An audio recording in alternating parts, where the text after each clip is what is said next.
Bonjour, c'est Sylvaine. Je vous retrouve aujourd'hui pour une petite présentation sur un sujet qui va vous intéresser. À tout de suite.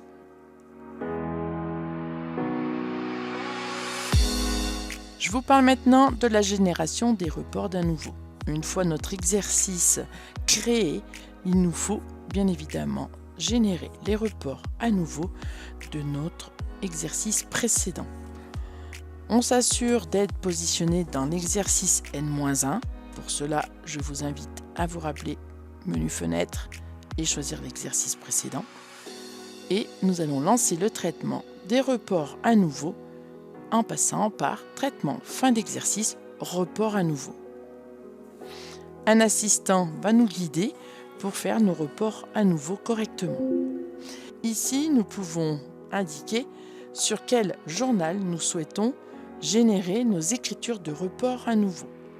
La petite case indique aussi que cela suivra les paramètres société et donc reprendra soit en détail, soit le solde des comptes en fonction de leurs paramètres. Ici, par défaut, mon journal de report à nouveau est choisi.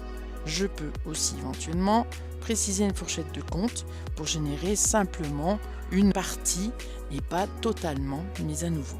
Dans cette étape, j'ai possibilité d'inclure des reports d'analytique. À moi de choisir si je souhaite reporter mon analytique et dans quelles conditions. Étape suivante qui me permet ici de sélectionner le mode de report. Je vais pouvoir ici indiquer si je fais le report des comptes en détail selon les options, report à nouveau, ou alors lettrage automatique.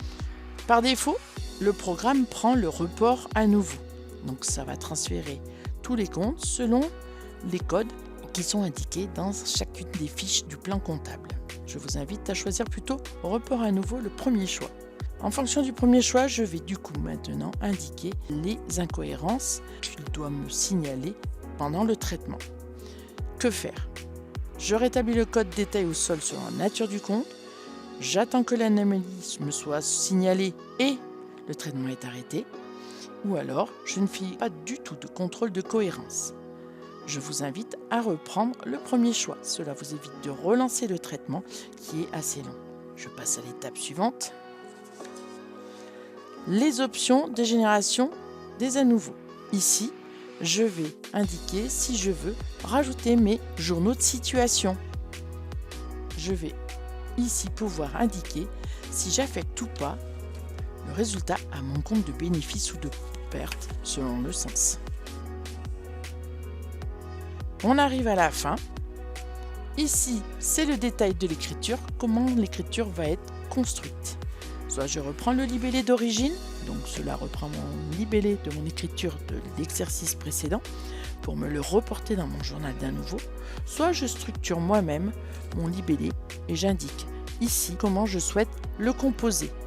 Une petite aide juste en dessous, on a ici arrobase F qui nous reprendra le numéro de la facture, arrobase L qui nous reprendra le libellé de notre écriture précédente.